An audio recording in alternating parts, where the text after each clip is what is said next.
A lot of you will unsub just because of this title. In fact, I'm pretty sure I'll lose roughly 50 subs for this title alone and maybe a few patrons. But that's the price for the payoff. And there is a payoff. A long time ago, I balked at taking an income from my online work into politics and gender issues, primarily because I didn't want to feel like I had to muzzle myself to appeal to my audience. I changed my stance because I realized devoting myself full-time to this would supercharge what I'm able to accomplish, and because the alternative was dialing back my involvement considerably. But every day, I look at our Patreon account and I remind myself that I have to be okay with it dropping to zero if it's a choice between making money and telling the truth. I don't create for an audience, and I never will. Guaranteed, I'm going to tell you things that won't make you happy. They'll make you want to hit that unsub button over and over and over again. I know that. I know that if you're stuck in the ideological matrix, you are going to run away. And you're going to call me a coward, a sellout, a cheat, and an ideologue as you run. And that's fine. Because the people who remain are 1 punch tougher and 1 inch more free. They're 1 step closer to looking beyond the headlines to the truth. And those are the people I want on my side. I don't want subscribers or supporters who aren't ready to challenge their assumptions and who will demand that I flatter their ideologies. So run. Run far. Run fast. Run back into your own U-shaped safe spaces. This channel will still be here when you're ready to face the gauntlet. Legitimacy of authority can come in 2 flavors.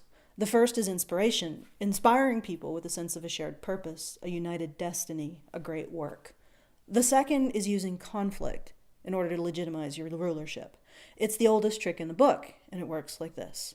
You incite a conflict between Team Blue and Group Red, and then you swoop in, and with your great wisdom and beneficence, you solve the conflict you incited in the first place.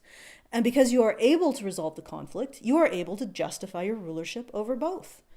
When a society goes from being governed by inspiration and shared purpose, may be the moment we go from electing someone we admire to electing the lesser evil. Ultimately, it doesn't matter what the conflict is, just as long as the population is invested in it. In fact, if the ruling body will essentially shape the conflict to whatever social and technological features there are of the time. Tribal conflicts, ethnic conflicts, and now this relatively new idea spawned by mass media, which is an ideological conflict. The ultimate point is to keep people invested in the conflict so the government can swoop in and resolve it, thus maintaining its authority over its whole population. Realize this. Our conflicts, the conflicts of the plebeians, do not benefit us. They benefit the lawmakers, they benefit the religious hierarchy, they benefit the bureaucrats, they benefit the tax collectors, they benefit the tyrants. They do not benefit us. In fact, they are the means by which we are ruled. Our conflicts are our cage and our shackles.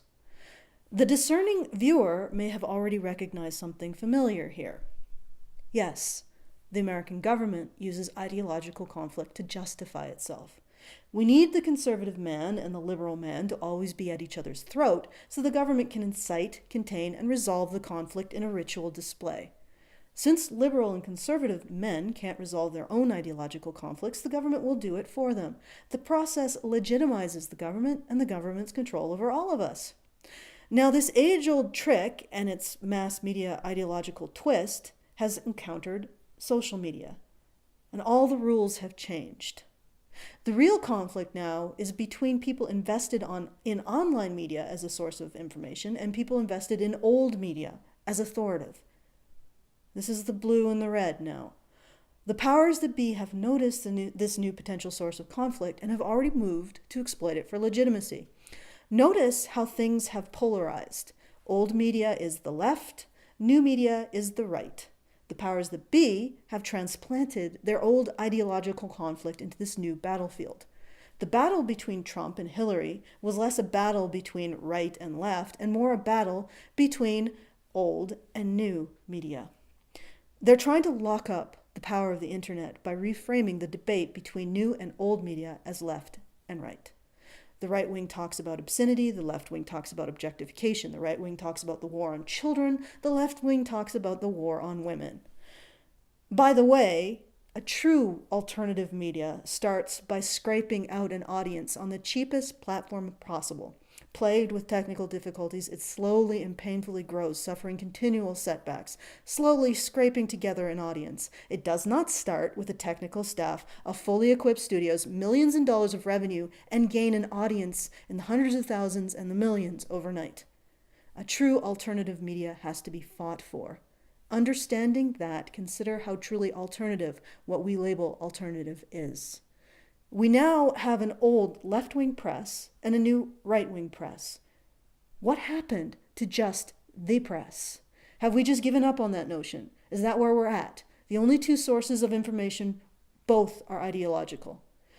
Right-wing so-called alternative media is a transplant. It's a way of recreating that ideological conflict in the new age of social media. But the only problem with transplanting that old manufactured conflict is that this new battleground is completely different. On this new battlefield, there's a new soldier, the super Puritan. National pride, patriotism brings a country together. It inspires love and brotherhood in its citizens. It's true leadership because it's a shared purpose. It's a shared social consensus. By definition, it's a shared social consensus between people who think different and are different. Different beliefs, different political ideologies, different ethnicities, different races. Ever since the Sabine and Roman tribes laid down their arms and joined in a common purpose, nationalism has been a triumph of diversity. And it's dying. It's dying because it can't compete. It can't compete with the purified social consensus possible on the internet. A consensus created by hundreds or thousands of people thinking in absolute lockstep and purging themselves of anyone who has the slightest difference. To consensus-based thinkers, their online world is more real, more pure than the real world. And in the real world, they are triggered by anything that isn't in absolute agreement with the online world. How do you generate a sense of shared purpose between these communities laboring under an impenetrably powerful social consensus created by social media? It's not just the left, it's happening on the right as well. Tying our national spirit to race or ethnicity or even place of birth means that certain groups cannot take part in loving what America stands for. There can be no coming together when the lines are drawn based on geography or genealogy rather than nationality. Prior to this age, we could rely on community, family, a sense of shared purpose to quell the conflict, not just the government's ritual combat between two parties. Now we have none of that, just more and more people addicted to the kind of absolute social consensus that they can only find on the internet. The powers that be are playing with fire. They are now inciting a conflict that they cannot contain, and we are all going to end up being burnt. What I'm seeing is Republicans proposing laws to counter super Puritanism behavior and even calling for censorship or violence. None of these things will recreate a sense of shared purpose, and without a shared purpose, you're stuck with a conflict resolution of escalating levels of severity, tyrannical laws, draconian police action, martial law. Consider that the more violent this ideological conflict, the more authoritarian your government is justified in becoming to resolve it. Always ask, who benefits most from this conflict? Who incited it? Who keeps pouring gasoline on the fire? And even more importantly, what is the anatomy of this conflict? How is it created? How is it maintained? And finally, how do we get rid of it? Let's set aside socialized medicine. Let's set aside roads, schools, taxes. Let's just think for a moment how much the government spends on inciting, containing, and resolving the ideological conflicts fracturing our society. Imagine how much more financially efficient the government would be without this ideological gridlock plaguing its operation. When we talk about reducing government spending and control, this is the place to start. If you're a minarchist, you need to start asking why we have these ideological conflicts. If you're a libertarian, you need to ask how much does it cost to sustain this conflict? If you're socialist, ask yourself what could the government be spending on besides this?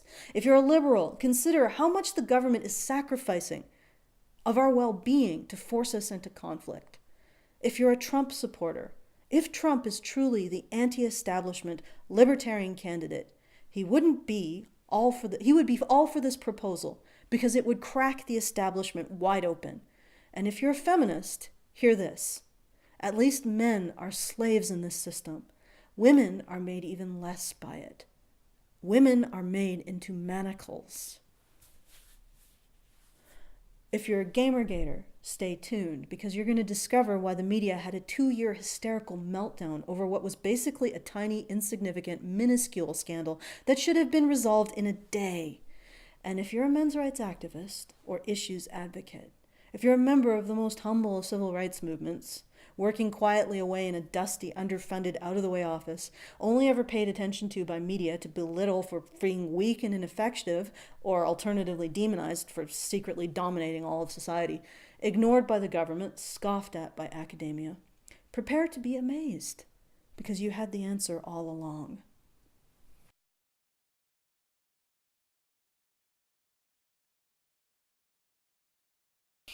Welcome to the after show.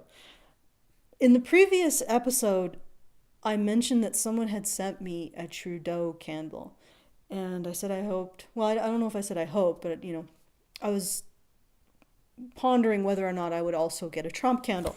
And lo and behold, I did indeed get a Trump candle. And the individual who sent this is right here.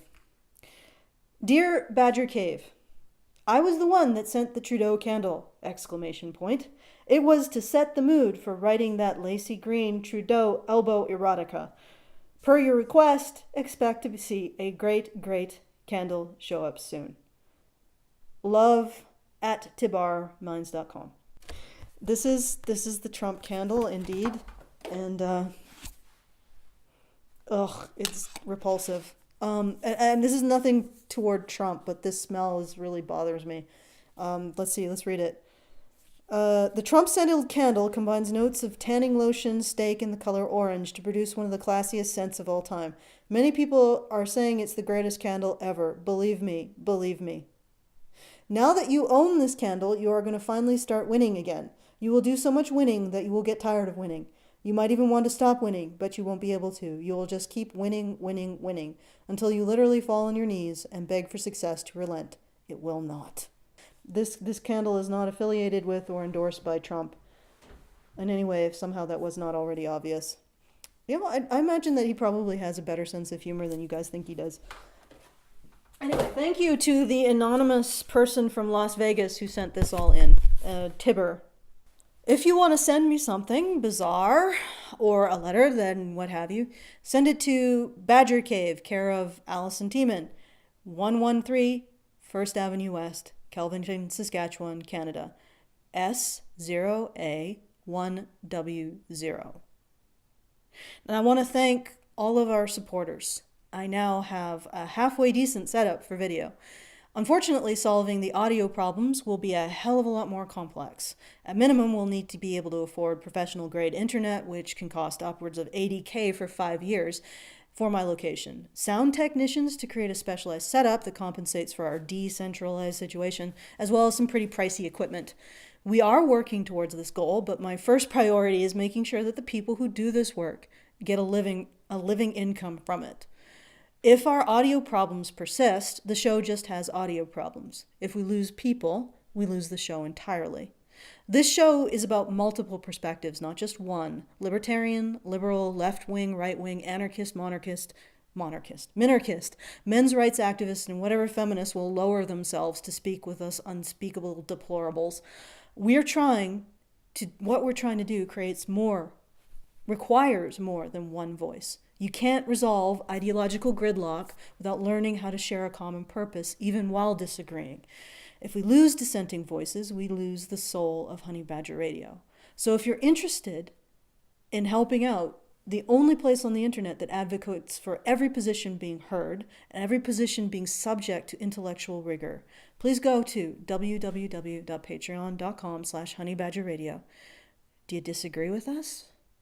That's exactly why you should support us.